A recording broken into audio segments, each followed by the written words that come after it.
Welcome. This lesson is on American slavery. In our fifth grade social studies lessons, since learning about the American Revolution, we've discussed two major themes during the decades following the war.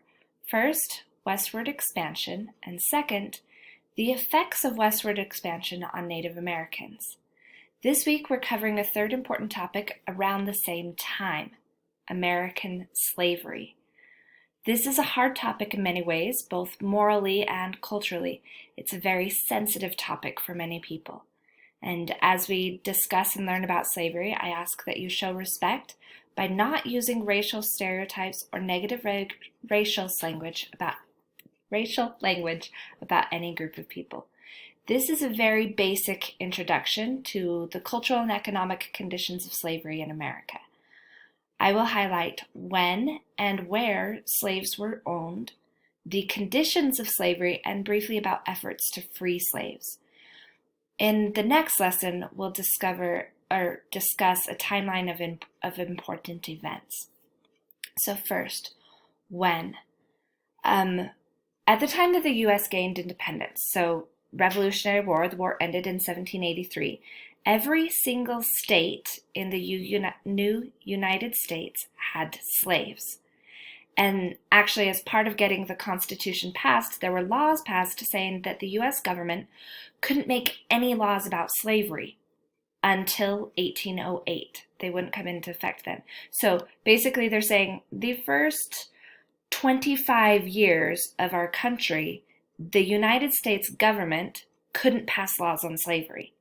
They wanted the issue of slavery left to individual states because people in different states had different opinions about this. But by 1804, so the first 20 years of our country, all of the states in the North had either freed their slaves or they had passed laws of gradual emancipation. Emancipation means setting people free legally. And gradual emancipation means that this happened over time.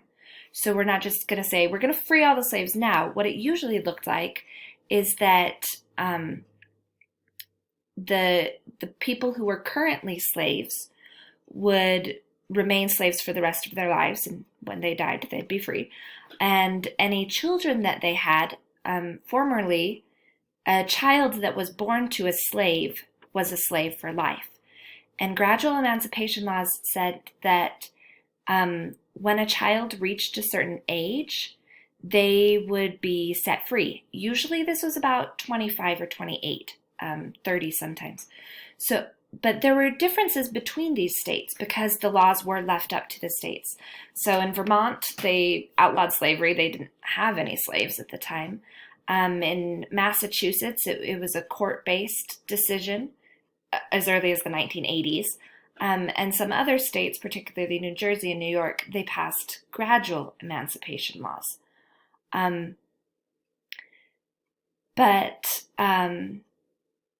by January 1st, 1808, so the very first time the national government could pass laws, the very first day, they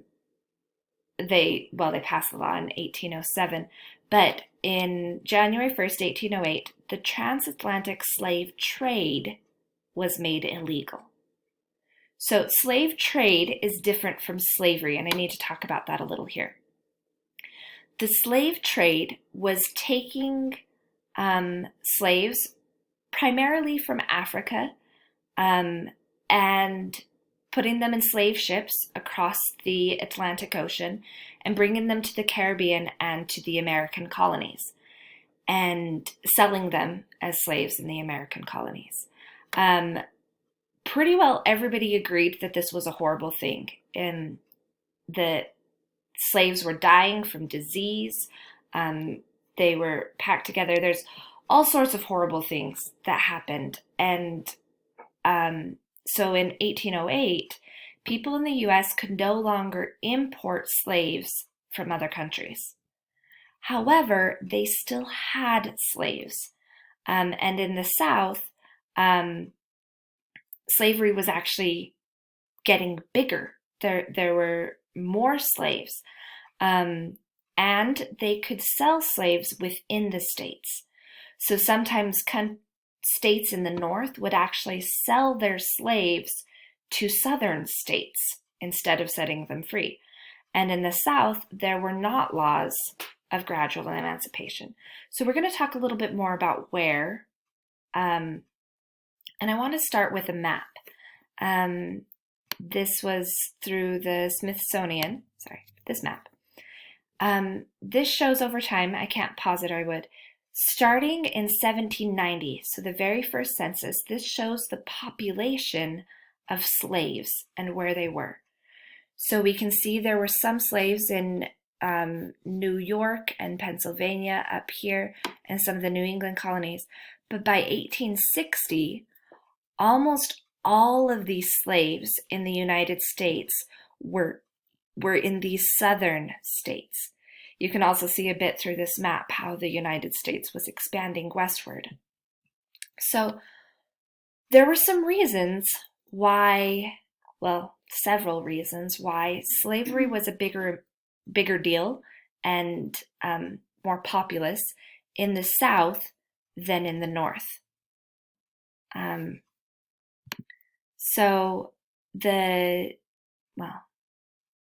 Geography, industry, and agriculture. I'm actually going to leave this map open while I talk about that. So geography.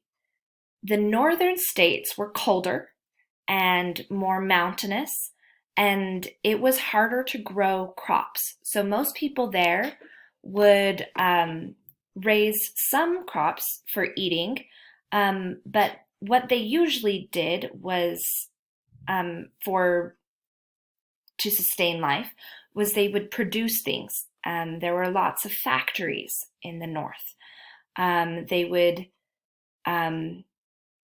They had forges where they would make metal tools. They had logging camps and sawmills. They had a lot of textile mills. That's the places where they would make cloth. And they would produce these goods and sell them among themselves and even ship them to England or sell them further to the south. The southern geography was very different. It was warmer, so there was a longer growing season. And in many places, especially in the Carolinas and Georgia, Mississippi, Alabama, Louisiana, it was much flatter. And so you could grow more things. And so the economy in the South was based on that agriculture, growing things. And the southern economy was based on cash crops.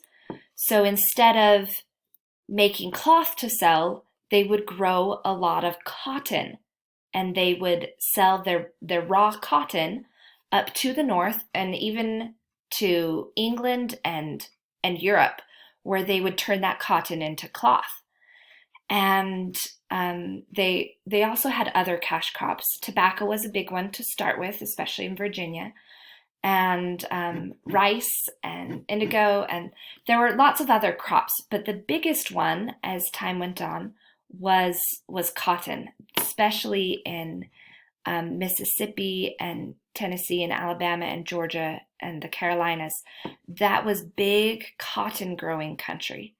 And that's actually part of the reason why there was the Indian Removal Act that we talked about last week, was because the settlers in the South wanted a lot of land so they could grow these cash crops. And that's why the Indians were moved over here to what is now Oklahoma, or then the Indian territories.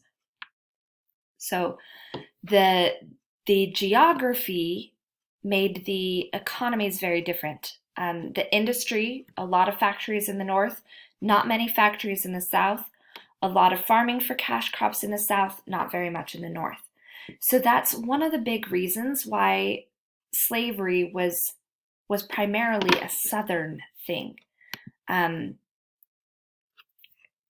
Let me see if I missed something. Oh, there were big cities even in the North that were based specifically on mills, lumber mills, paper mills, textile mills. And the South would rely on trade for the other things that they needed. So they would sell their cotton and then buy the wood and the tools and such that they needed. And one thing that's important is the cotton gin. It was invented in 1973, and this made cotton much more profitable. So they could harvest more cotton and they wanted to plant more, which led to wanting more land. In their economy, cotton was king. Their entire economy did good or did bad based on the cotton. And in the North, like I said, there were still some slaves, but there were fewer slaves. Most of the mills were run by people who were European immigrants. In the South, their entire society was based on slaves because their economy was built on cotton, and the cotton was grown and harvested by slaves. And so that led to a lot of internal slave trade. So selling some of your slaves further west and further south led to a lot of internal slave trade. Next, talking about conditions of slavery here. I mentioned before that most of the slaves in the South particularly had been kidnapped and sold from Africa and brought across the ocean. There were also Native Americans who were taken as slaves, but it was easier for them to escape, so that they'd taken over Indian territory, and if you took slaves from the Native Americans, if they escaped, they had family close by that they could escape to, and they could get away much easier. So that's one of the reasons why slaves from Africa were a big thing. Because they didn't speak the language and they couldn't escape as much. And down to here in plantation life, a plantation is a huge farm. And this was where they would grow the cash crops. And slaves on these huge farms lived in very, very small houses, or barracks even sometimes. They're slave quarters. They, for the most part, couldn't own property. So you belonged to the master and you couldn't have any of your own stuff. And they worked hard. Basically from sun up to sundown, 18, 20-hour days, very long hours. And it was very, very hard work. They were bending over, picking cotton, which had sharp edges, so it would make your hands bleed because the cotton is in a hard shell, and it's soft on the inside but hard on the outside, and that would cut your hands. And they wouldn't teach their slaves, so they were not stupid but ignorant. They didn't know things. They were uneducated. There were also slaves that worked in the homes. They were called house slaves, and they did all the cooking and the cleaning, and they were nannies for the kids, and it was very hard labor. And a slave belonged to the owner, and so if they weren't working hard enough or if they weren't going fast enough, the overseers would beat them, and sometimes even kill them. It wasn't a pretty thing. And as time went on, many of these slaves obviously didn't like it. And so they tried to escape. In the 1830s, there was a big push for abolitionism, which means setting slaves free. And there was the rise of what we call the Underground Railroad. It wasn't a railroad and it wasn't underground, but there were people who would go from station to station, or from one safe house to the next safe house, and they would try to escape. We'll learn a little bit more about that later, but there was a man, Henry Box Brown, who even mailed himself in a crate to abolitionists in Pennsylvania, further north. So many of the slaves tried to escape.